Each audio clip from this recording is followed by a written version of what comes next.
want to focus in these 2 days on the relationship between art and science, Kunst und Wissenschaft. And Pixelspaces is raising the question if people like Florian Rötzer are still right with their critic on Kunst und Wissenschaft, when he says, eine vielbeschworene, aber kaum wirklich je ernst zu nehmende Liaison. In his widely recognized article, Kunst und Wissenschaft in 2007, the critic is widely recognized because it's actually quite justifiable. It points out the very critical momentum in the relationship between art and science. On the one hand, there are projects where artists purely using scientific outcome to just put this scientific outcome into a different context. This is valuable. It's a valuable provocation maybe. It helps in some way or the other to communicate the scientific outcome to a broader public. But the contribution to the scientific discipline or to the scientific outcome itself is hardly detectable. On the other hand, there are projects where scientists invite artists to purely codify the description of the scientific outcome. And that as well leaves the question of what is the contribution to the art, on the other hand. That's, again, hardly detectable.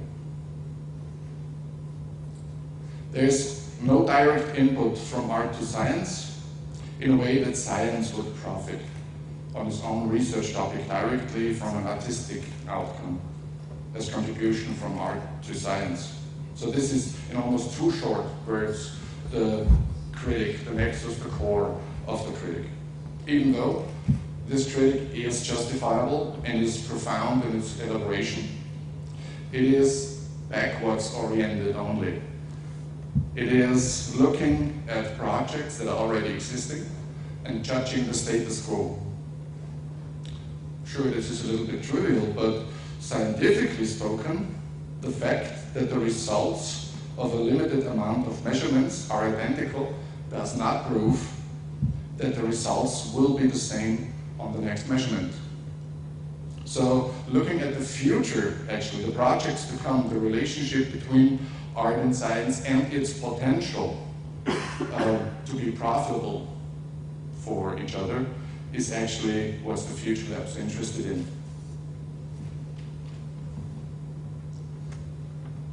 Sorry.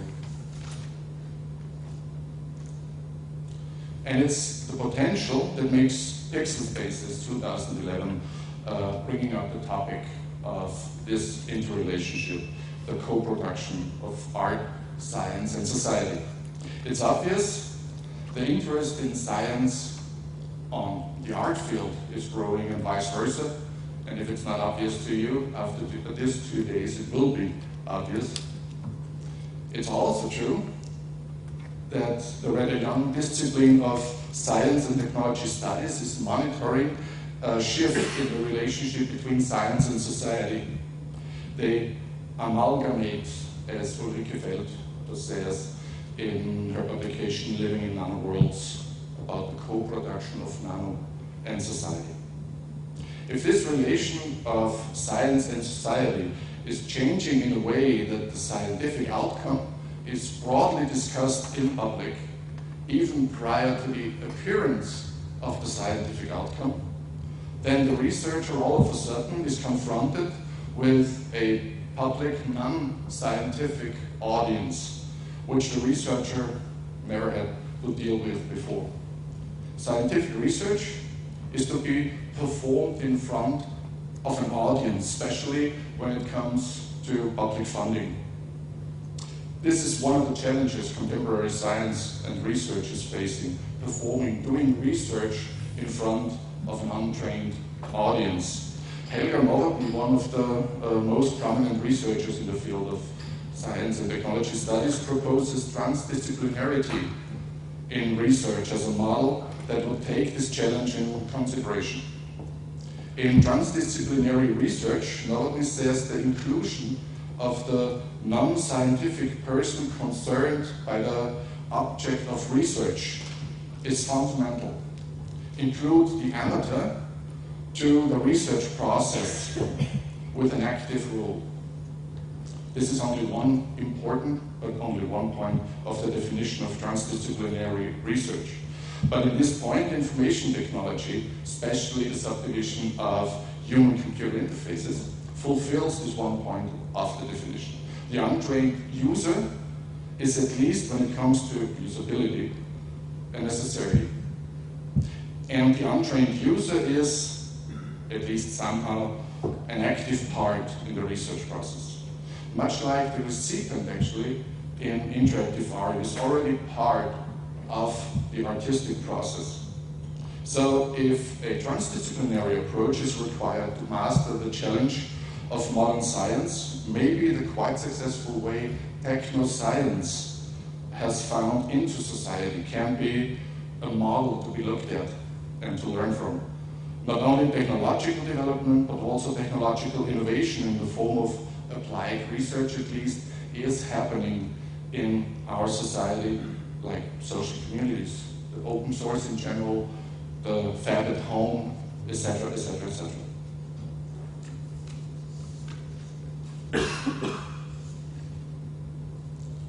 So there's research out there, outside of the academic world. Examples of such innovations really are going to be presented and discussed in the first panel today. In the next Idea, Art and Technology Grant panel. Thank you. The next Idea, Art and Technology Grant winners will speak about their entries to the grant this year. Maybe some successful methods and strategies of this converging field of art, technology, and society could be used to successfully create a profitable relationship between art and science in general. The afternoon panel, Open Research, is focusing on opportunities about research in non-academic environments from different point of views.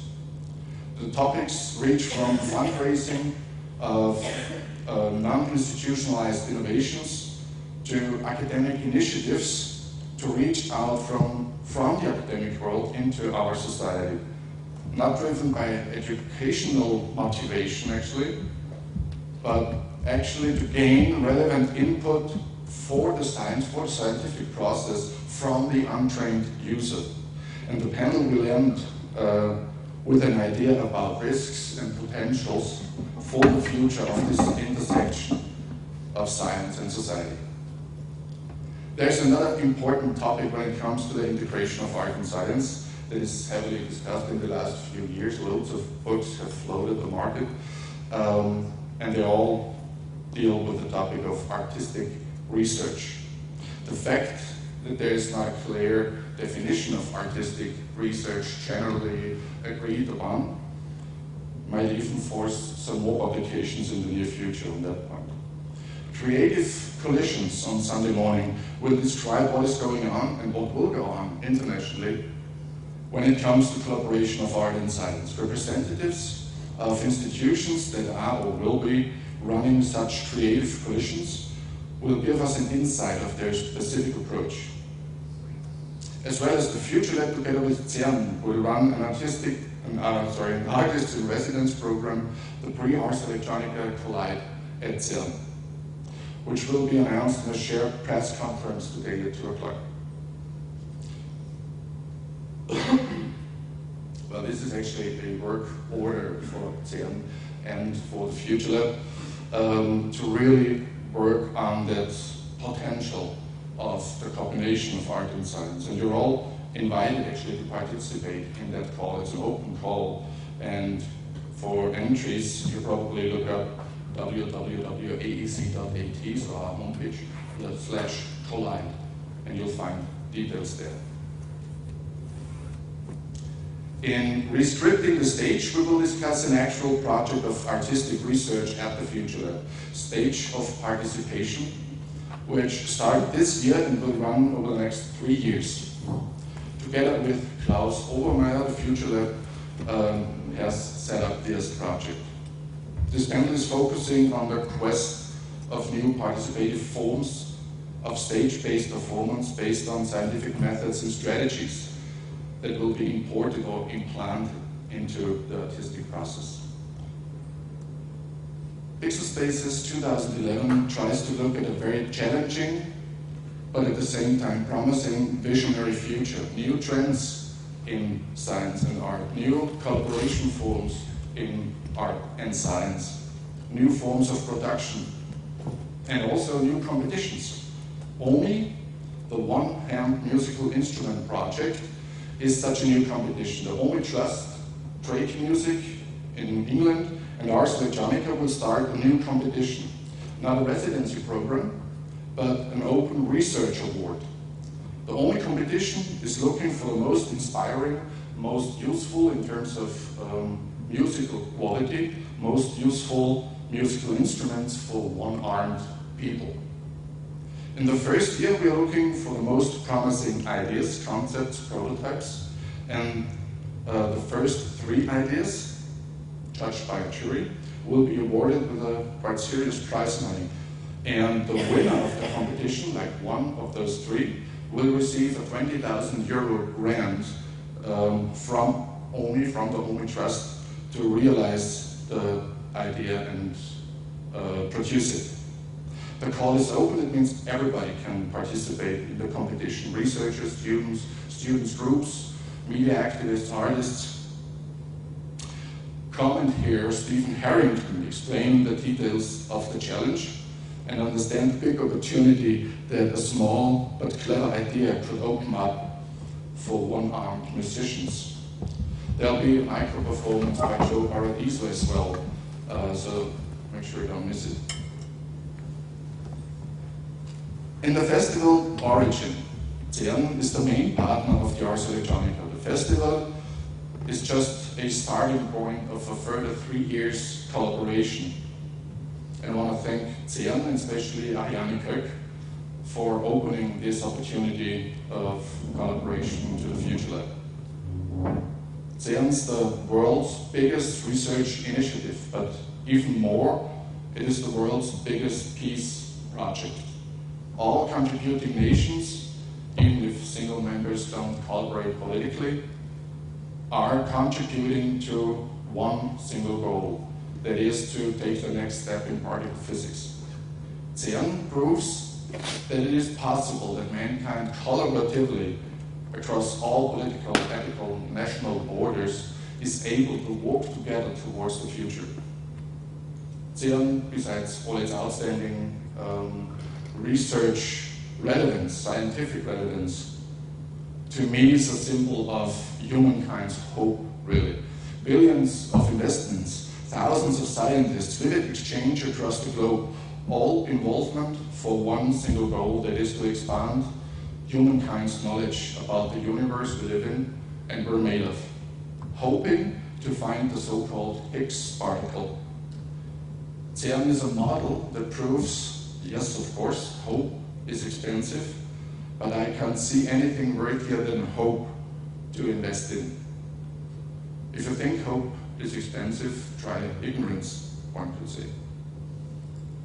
Finally, I want to say thank you to all the participations on the panel to help us to generate this great program for the next days. And I wish you and I wish us all a very inspiring Pixelspaces 2011.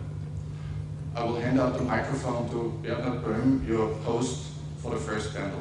Thank you.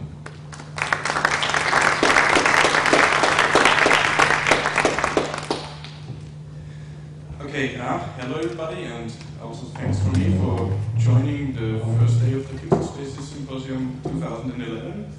As Horst already mentioned, my name is Bernhard Böhm, and I'm in charge of the First Alpine Next Year Art and Technology Grant now for 1.5 years, which means that I'm searching for interesting projects, contacting people, guide them through the submission process, and also work on the Next Year concept together with Horst Hörtner.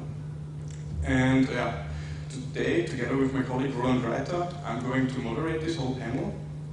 And before I introduce today's speakers, I just want to say a few words about the history and the concept of the next idea. It all began in 2004 when Horst Hörtner had the, so to say, impression that there are a lot of especially young people, especially university students, who are producing interesting kind of knowledge, interesting ideas, interesting technological prototypes, but that there are no adequate structures of funding and of supporting these people. So in his mind there occurred this idea of how we can support these people, and with the first Alpine he found a partner who made it possible to provide every year 7,500 euro and a 3-month residency at the Ars Electronica Future Lab. And this is now the next idea grant. And since 2004, we have awarded this grant now every year.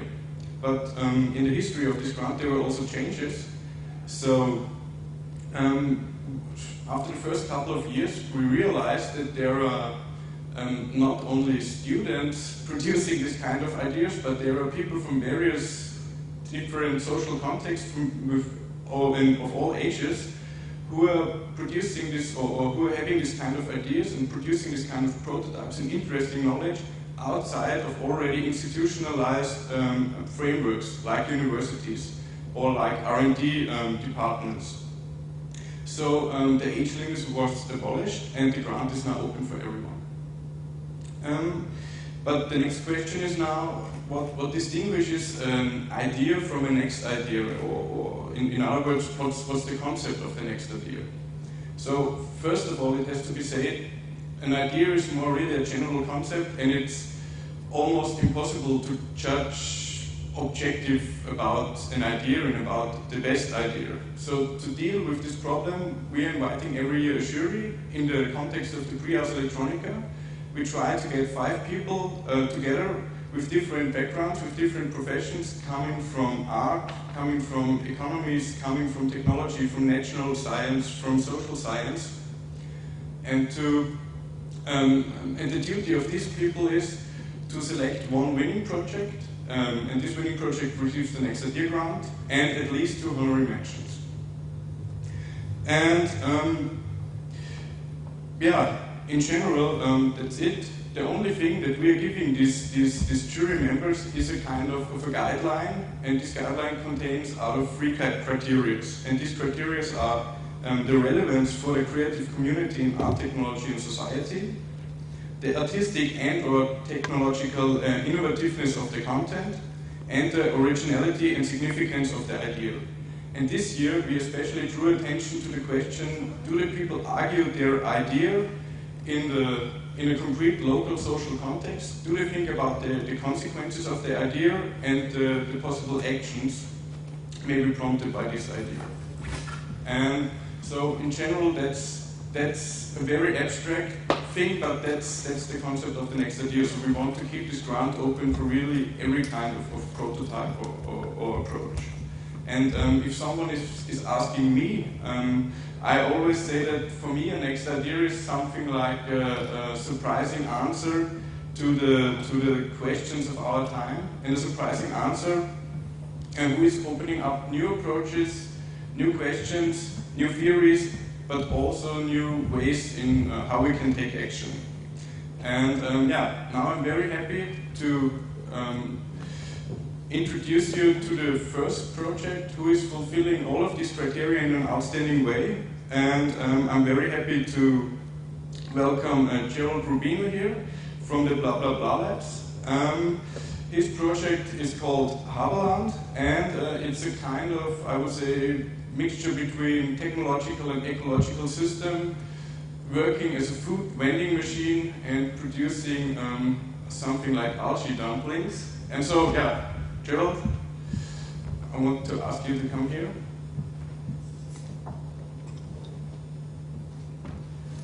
And hand the microphone over to you. Thanks.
Sorry. Okay, I'm Gerard. I'm part of blah blah blah. Raul is there, is the other part. I'm gonna talk about how we got here, a little bit of our lifestyle. So, instead of investing our time in doing money and spending this money, what we try is like invest our time learning and just trying to produce our own goods. This involves like the DIY philosophy, do it yourself, but this philosophy has a lot of limitations. One of those that we live every day is like the limitation of space. We have no studio to work in, but we use like our houses. Here's our house, but yeah, mostly we work there, sometimes in mine. And we always have this, for several years, have this problem. We've been playing in several bands, and we always like have no money to pay for a place to rehearsal. So finally we found this really cheap place, but there was like a handicap, a problem that the ceiling was this high. So finally we figured out how to play there, and we really loved it. But yeah, when we were like enjoying the place, the government of Barcelona kicked us out for some urbanistic and plans. Speculative plans, actually. Other limitations are transport. We move around Barcelona with bicycle because we think it's like the cheapest way and one of the fastest. And yeah, we have to transport something that's fragile or big. We have to ask for cars to family, friends, and that's how we move around. Just like coming to the airport the other day. And this is like the official vehicle of blah blah. This limitation is the limitation of power. We were talking about this thing with the checkpoint guys. Especially because in Spain, this is very important limitation. Because here, I think things work much better. But in Spain, you have to know people. But you have to know like somebody that knows somebody or some influences to get somewhere, to do something. But we had nothing like that. So what we thought is, okay, we have to spread blah blah around the city, and we did a lot of stickers, like thousands of stickers, and we started like putting all around the city, like giving to our friends, to our family, the friends of our friends, and giving to like random people on the street. And there was one day, like we were watching this video on YouTube, and this, like a month ago, there was like disagreement between one of the biggest telecommunications company of the world and Arduino. So this guy is David Cortez. He's one of the founders of Arduino, and he was like presenting this project, this board. And we were watching this video, and suddenly we freaked out because we saw one of the stickers down there on his laptop, and we never met this guy. He's like one of the, like an influential guy in this world we live in. And yeah, he has this like his sticker of his company, like this donkey sticker and our sticker, so that was great. And we met him last week and we asked him how this sticker got there, and he said that he went to Medellín Prado, it's like an art center in Madrid, and he saw the sticker, and the most amazing thing is that he took the sticker because he liked it. So that's great. And the limitation of knowledge, that's the most important limitation, I think. This, for example, is like some test of a 3D printer we built like 3 years ago. We spent like 2 weeks of one summer, like a lot of hours from morning to evening, like crazy. So much time, so much effort, like, and all the hours we spent before to design, to think about this. But at the end, it didn't work. It didn't even print in 3 dimensions, and this like only 2 dimensions, and like this bad. So yeah, we thought we spent like a lot of time for nothing. But then this new project, Beyond Souvenir, that we're exhibiting in Alca Center, came out, and we're using in this project another 3D printer. So what we think is that the limitations are like opportunities to learn, to make you creative. And without this, all these hours we spend like doing this old machine It's called Zaina. It wouldn't be possible to do like this new project because we had a lot of knowledge already to do it. This is like the new printer for this project. Yeah, we completely agree about what the guy from Colectivo Ciudad Inteligente said yesterday night at the gala. He said that technology by itself is completely useful. It's like stupid, and yeah, it's the same thing. Because we always think about what we want to say, what's the idea, and then we look for this technology to express it in the best way possible. This is an example. This is like an amazing pen with 4 colors. That it's our best technology in the weekends at night. Because when we go out, this allows us to get in for free in all the clubs we like in Barcelona. Because we went there to the doors, we see which color is being used that night, and then we throw the stamp to our hand. So yeah, that works perfectly for us. We have this collection. So if you come to Barcelona, you want to have like a tea party, just say something. This is another technology we're using to get free drinks. Just pretty easy. Or not even technology, just reusing things that people doesn't want. Just like these free tickets.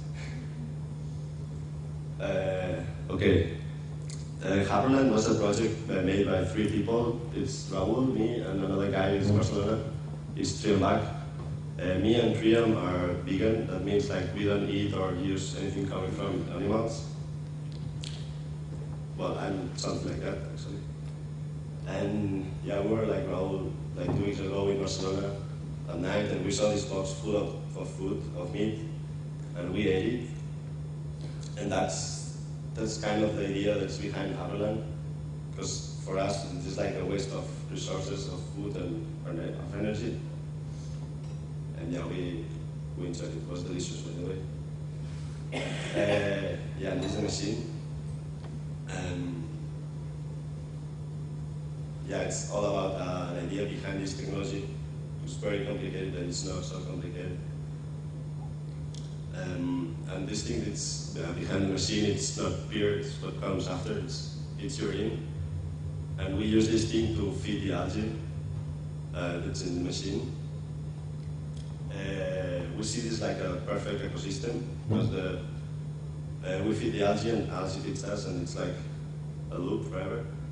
And this is like kind of an ecosystem we try to achieve like as a collective, like a really sustainable one. And yeah, we think it's all about attitude, like these little gestures we can do to change things. We've been like really influenced by music, especially by this kind of music coming from States, like I don't know how to label, like hardcore, punk rock, or something like that. And what this man is doing, it's like playing, it's called lightning ball. They're playing like the same level of the people, level ground, just to get like closer to them and be on the same level as them. And this is something we tried to do in Barcelona with Beyond Junior. Like be on the street, talk with the people, like regular people on the street. And this is what we try to achieve as a collective, like try to give our message to the people. Yeah, that's it. And I have something for the guys of Chopin. Please, James and Chris, come here. Because they didn't have the statue yesterday night. They had like a piece of paper, but we printed a golden nigger for them. So, congratulations.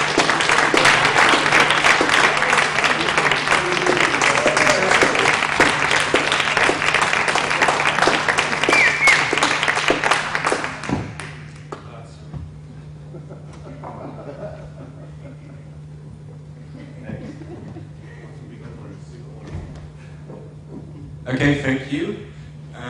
In general, there will be a round of discussion at the end of this morning. but we are ahead of the time now, so if there are some questions now, we could have some quick questions. And you? Yeah, so how do you do that? Yeah, so I was just wondering, how do you see yourself going forward? You are collective, and your ideology or the way that you live together, so there's no productization or anything of these projects? It's like you just come up with something, and how do you see the future with what you're doing? We don't see any. I mean, we don't know what's gonna happen. I hope there's a future. But yeah, everything has happened really quickly, and it's like already like the testing it. But all this has happened. It's putting like more pressure to us.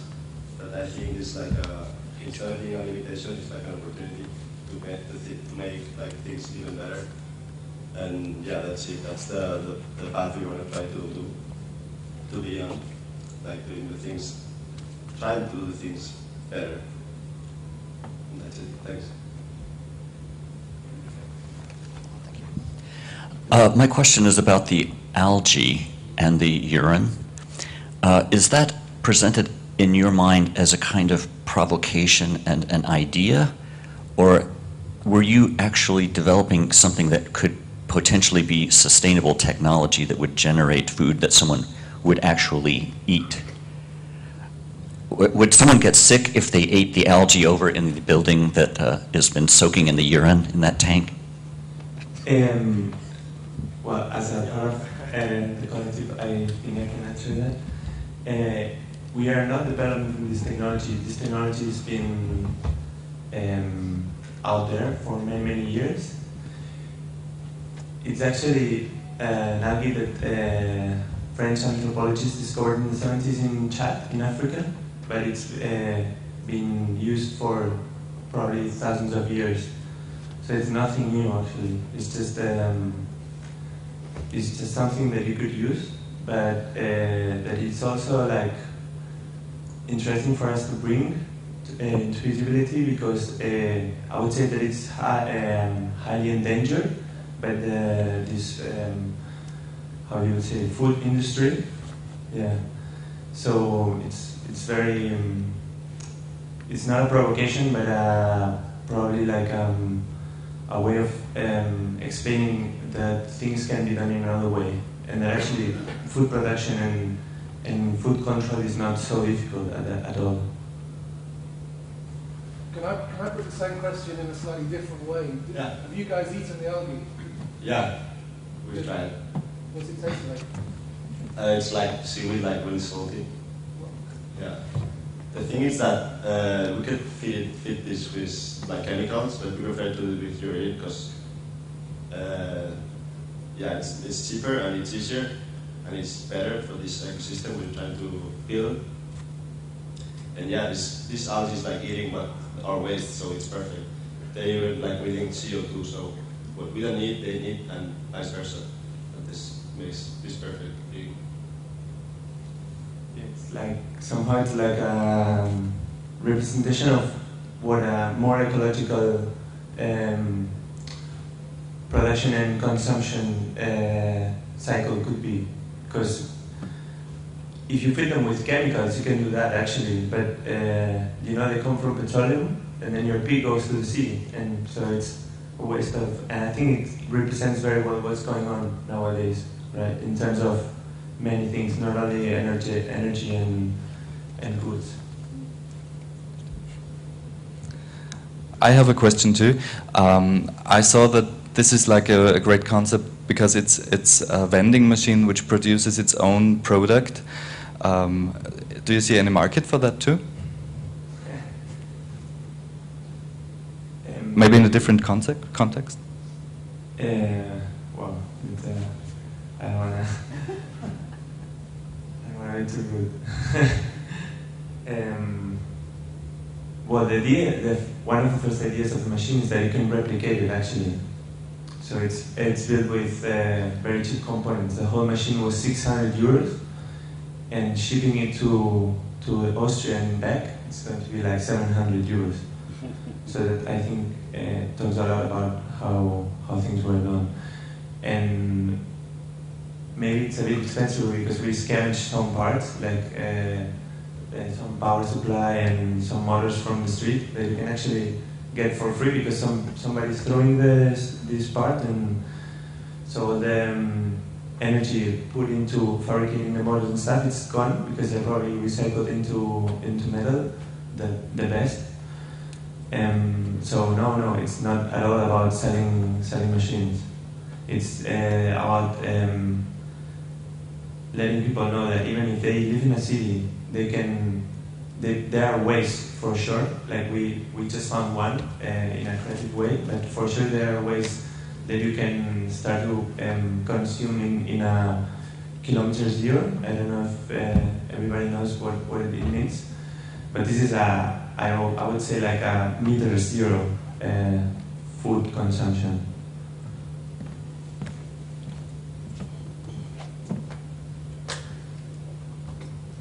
Okay, thank you very much.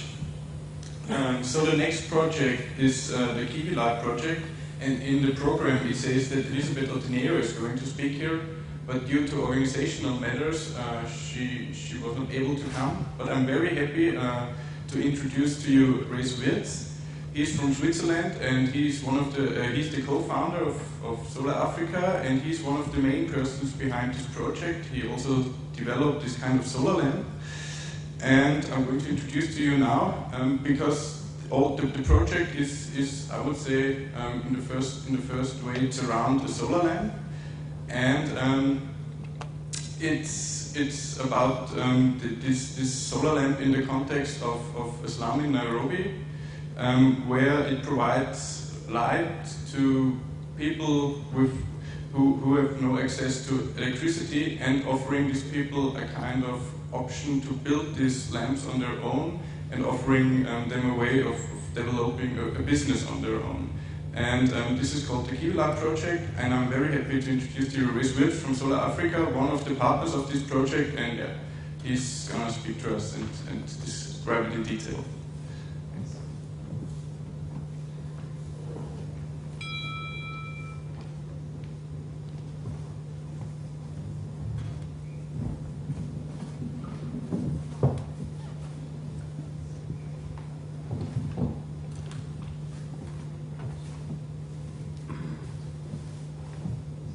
Thank you very much. As the moderator introduced me, I'm from the Kiwi Light project. I'm a Swiss student.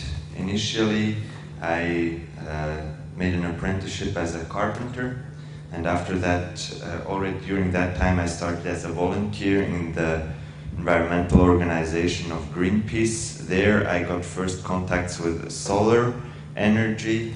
And so this is what started as a hobby and now fills a lot of time of my free time. So what I started was 10 years ago in Switzerland in solar camps, and then we started to develop different solar gadgets, and one of them is this Kiwi Light. And this one is what we then found out it could actually also be an opportunity to show it in and to use it and produce it in developing countries like Kenya. Initially, the idea was to have a simple thing to show youth in our country or in Western Europe how that actually solar energy is something very easy, and not something where you have to be an engineer or whatever, that everybody can make us a very easy solar project on his house or for something like a lamp.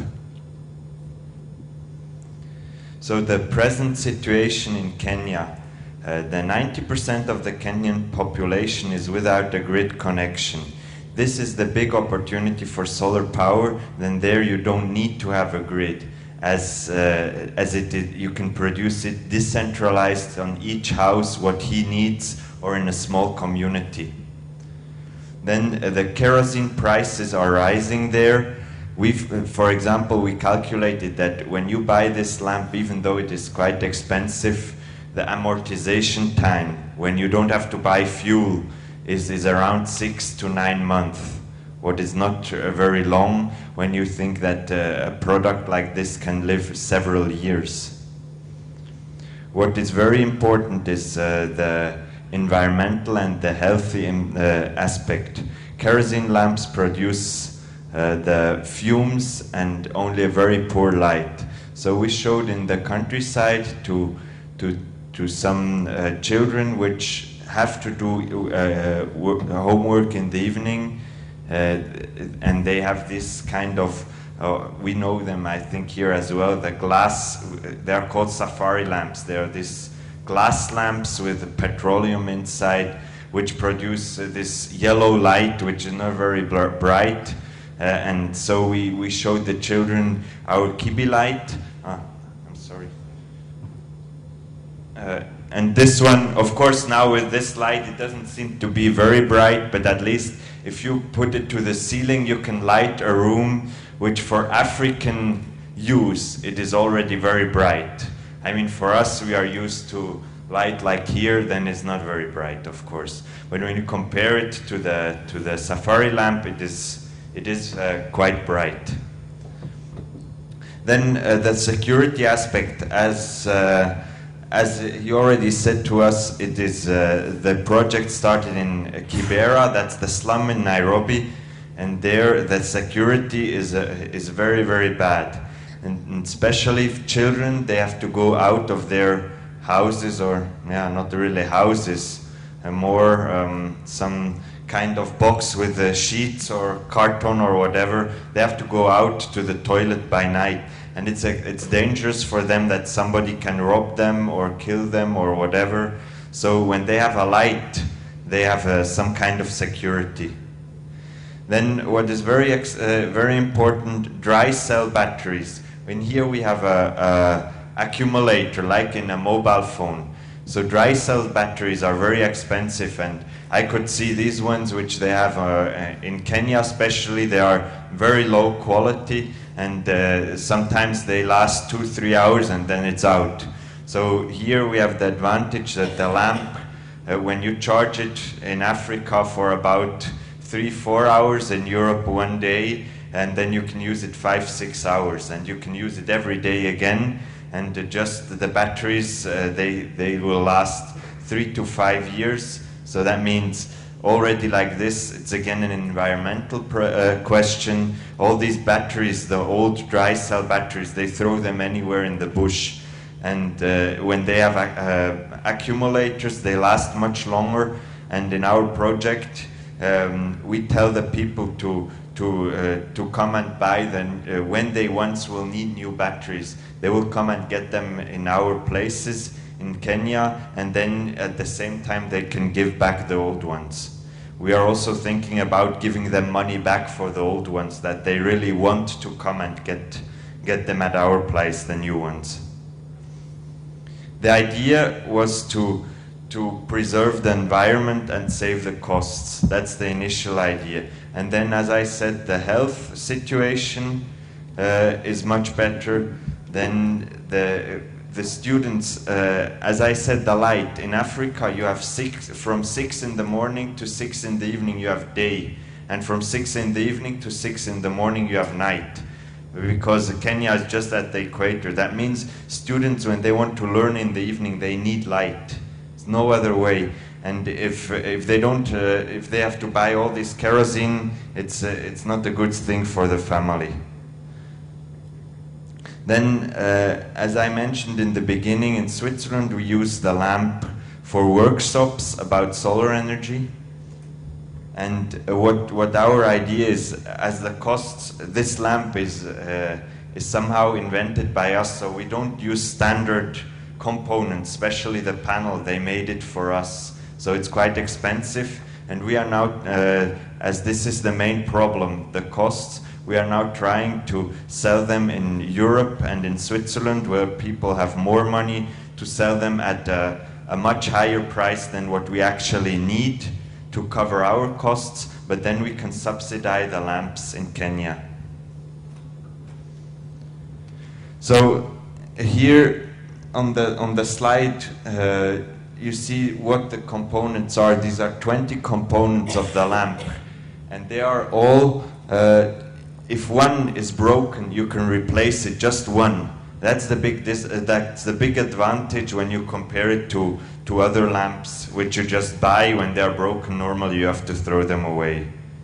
And it's very simple to assemble. As we had the day before yesterday, the workshop on the lower deck, we had some people. No, nobody's here. They came and they assembled one of these lamps. It took them between 1 and 1.5 hours. Our partners is this Kibera Community Youth Program. That was initially our partner in Kenya. And what is important to know, when you work in developing countries, you need partners which are there. You cannot just come from Europe and show a product and whatever and think it will be good. You need a partner which knows the community, which knows the people around, which knows the needs and all that.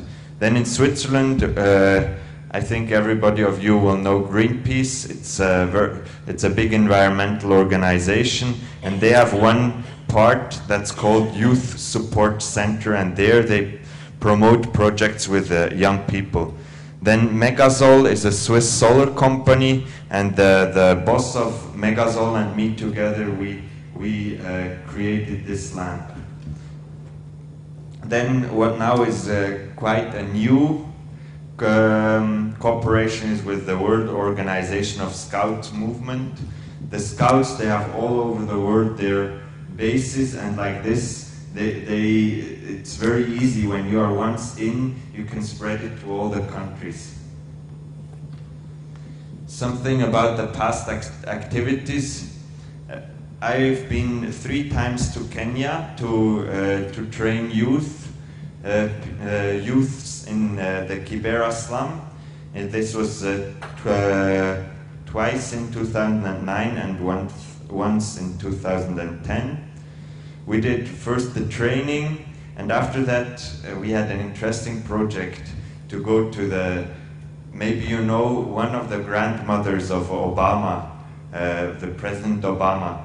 She lives in Kenya, and he promised her to give her light on her house when he was elected. Unfortunately, it did not really work, so we decided that we can do that. So we went there and mounted the system on her house, which now is working very well. And then we told Obama to do a favor to us, to look at the climate change conference in Copenhagen, to look that there they will have a post-Kyoto agreement, which unfortunately he didn't really do, but yeah, you have to try it. Then, then we did some installation on private houses as well. Then in 2010, that was also, as I am a carpenter, I set up a small workshop with machines which we shipped from Europe to make these boxes out of a local wood, which comes from a plantation, or from a certified plantation, so that we don't chop down rainforest or whatever. And then we had soldering guns and all that.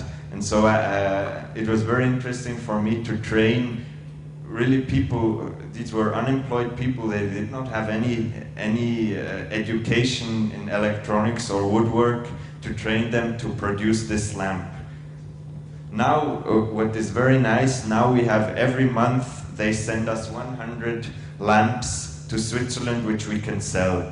And of course, in the beginning, we had problems with things which were not working or whatever. Now it is quite well, which makes us very happy. Then, for the World Cup in 2010, we invented a solar soccer box. This was a box where you can put a beamer, and then you can show the World Cup to the students in the slums. I will have some slides later on. Now the difficulties, the lamp is actually too expensive for slum dwellers because even though when I said it takes 6 to 8 month amortization where they don't have to buy fuel, but how do you bring the initial costs when you just have nothing? When you have enough to pay fuel for 1 day, how should you be able to pay the amount what fuel costs for 6 months? Then the other big problem, there are some cheap Chinese products which are really bad quality, and they bring them to that place and they sell them for a much lower price than what we do. And people, they think, when I can have one for $5 or one for $15, which one should I take? I take that one for $5. But then after maybe 1 week or 1 month, it is broken. And something like warranty is not known in African countries. We're there, when you buy it, it's yours, and if it is broken, it's your business. So it's difficult when after a short time, this Chinese product breaks. How do you convince people that our lamp is different? So, and as you could see before, even if something breaks here, you can replace it. I'm now using my lamp since more than 2 years, and it works without a problem. Even in Kenya, once I put it on the roof of the car to charge it, and I forgot it, and I was driving around, and after some meters, I could see in my mirror how it fell on the road 10 meters on the asphalt. The only thing was a small scratch in the box. So it's very solid, and also sometimes some rain is no problem. Of course, if you dive with it, it will not last. But that's not needed. Kenyans don't dive. So our achievements, we have a well-equipped workshop with this constant production. Then we did these installations on the 2 schools which were founded next to Obama's grandmother's place, and these ones are still working. And what is very nice, the grandmother of Obama, she is now running a small business and charging mobile phones with her home system. We already had to go and double the system because she used too much to charge mobile phones. And then she asked for more power. Then the very nice thing was this solar soccer box, and what is now the newest thing is the collaboration with the Scout movement. So these pictures, on the top, on the left side on the top, you can see me in the middle of a group of locals. These ones were the trainees which learned how to assemble lamps and how to install solar systems. Then on the right side on the top, you see one of them working with the machine to make the box. Then on the left side, it's carpentry work. Then on the right side, you see 2 of the girls. Here on the right side is even, this was Elisa, which should actually be here, which are making the drilling. So also in our project, we have 2, we also have, we have 2 women and 2 men which are constantly working. Yeah, up there you can, this one is Elisa, up here, which unfortunately is not here. Then the left side on the top is one of these schools. At one of these Obama schools, you can see a little bit a larger construction. These are 12 panels. We are running an ICT lab with this, which is for a rural area. Computers is already something great, and when you can run it without a generator, it's the best. So now they can use the computer lab. On the right side, this is a picture of the installation, also with the 2 local students, and that one which has a little bit the lighter skin. He is from the Congo. He came to our training from Congo. Then on the bottom you see Josiah Ramogi. He is the CEO of South Africa with with Alex Sutter. He was quite a good football player in Switzerland and internationally. And this is the solar soccer box which they had for the World Cup.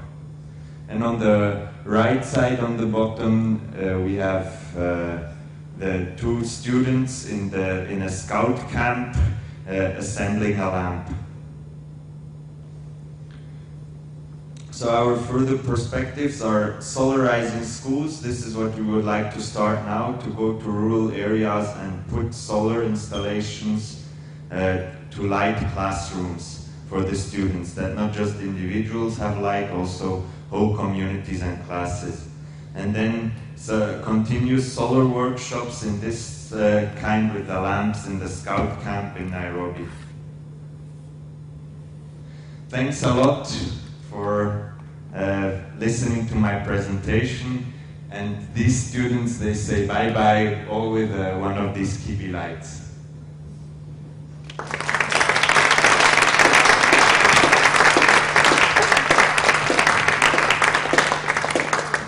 Okay, thank you very much. So, do we have some questions? We have some time now. Okay.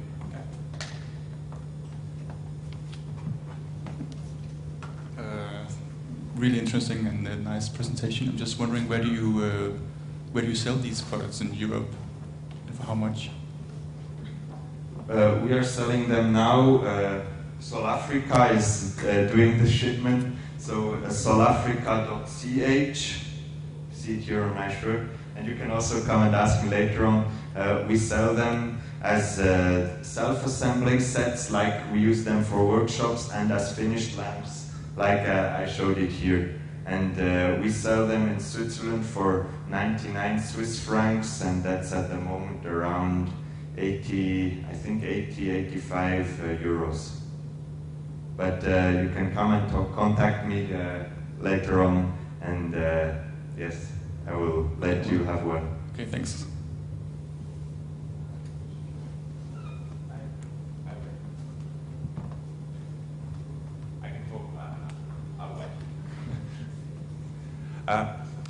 I'm curious, you mentioned that one of the high expenses for the project is the solar cell that's produced, and you said it's a non-standard component. Now, but I wonder, why do you use a non-standard component, and what's the necessity to make it this way? Like, why can't you use a more standard size of a solar cell? Is it the size, or is it the capacity? What's the problem with a standard one that you could use? The very special thing is that here you have on the back side of the solar panel, you solder the parts directly on the solar panel. So on the back side you have a print which is together with the solar panel. And like this, with these 10 LEDs which you want to run, and the batteries and all that, it's just not available standard. So we had to design it and let them produce it. So it's about the simplicity of production. Yes. To assemble that. Yes. But that creates a complexity at the production of the solar cell. Exactly. Yeah.